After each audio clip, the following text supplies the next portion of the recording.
আমরা যদি প্রকৃত শান্তির সন্ধান পেতে চাই, কোরআনের বিকল্প আর অন্য কিছু হতে পারে না, ঠিক না? আজকে যারা চুরি করে, আল্লাহর বিধান হলো তার হাত কেটে দেওয়া।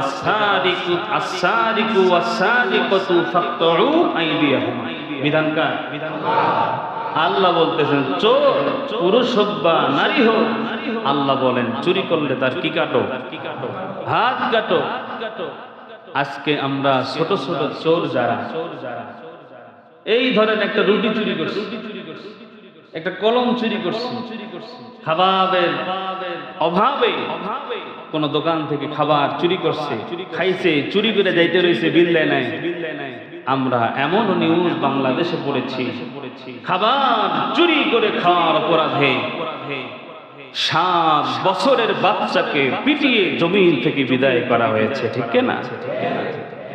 এই ছোট বাচ্চা চুরির অপরাধে যদি তার জীবন দিতে হয়, আমি বলবো এই বাংলার 18 কোটি মুসলমানের সম্পদ যারা চুরি করেছে এদেরকে ঝুলিয়ে মারা দরকার। কারণ এরা শুধু চুরি করছে বিষয়টা এরকম নয়, এরা অসংখ্য মুমিন মানুষকে তারা নির্বিচারে গুলি করে ফাঁসির কাস্টে ঝুলিয়ে হত্যা করেছে। আল্লাহর কোরআনের বিধান, কেউ চুরি করলে হাত কাটো, মানুষ হত্যা করলে তাকেও ফাঁসির কাস্টে ঝুলিয়ে মারো। বিধানটা আজকে আমরা দেখতে পাচ্ছি, নেতা ছোট থেকে বড়, পার্টি নেতা থেকে শুরু করে মেম্বার থেকে শুরু করে রাষ্ট্রপতি পর্যন্ত, প্রধানমন্ত্রী পর্যন্ত, প্রত্যেকটা সেক্টরের প্রত্যেকটা প্রধানগুলো একটা করে দুর্নীতিবাজ। এরা এমন দুর্নীতি করেছে, দুর্নীতির সীমা লঙ্ঘন করে শয়তানকেও তারা হার মানিয়েছে। যে একজন মানুষ এত খারাপ হয়, এটা এই সরকারের পতন না হলে বাংলার মুসলমান মুসলমান আবু জেহেল, নমরুদ, ফিরআউনকে পর্যন্ত এই স্বৈরাচার হার মানিয়েছে।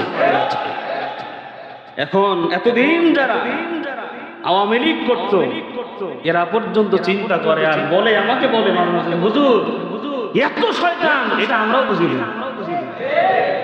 মানে অন্যায় করে আওয়ামী লীগ যারা করে, আমার মুসল্লি তো অনেক আছে, তারা আমাকে বলতো, হুজুর এই সরকারের এই কাজটা এটা ঠিক নয়, এই কাজটা এটাও ঠিক হচ্ছে না। যে আল্লামা সাঈদীকে ধরে রাখছে, মামুনুল হককে ধরে রাখছে, আসলে কাজটা সরকারের জন্য নেতিবাচক নয়, এটা ঠিক হচ্ছে না, এরকম অনেক কথা আমাকে তারা বলতো।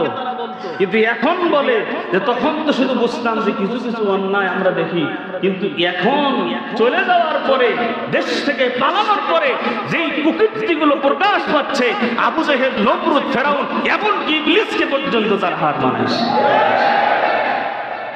আপনাদের ঠিকের আওয়াজে বোঝা যায় যে আপনাদের কত গোসা মনের মধ্যে আছে, ঠিক না? বয়ান তো আমি করি, কিন্তু আপনারা তো সব কথা বলতে পারেন, আপনারা ঠিকটাই না বলতে পারেন। যে আপনাদের ঠিকের যে জজবা, এই জজবায় আমি বুঝি যে আপনাদের মনের মধ্যে গোসাটা আছে। কথা বল না, কথা বল না, ঠিক না? আমরা বিচার চাইতে ইনশাআল্লাহ।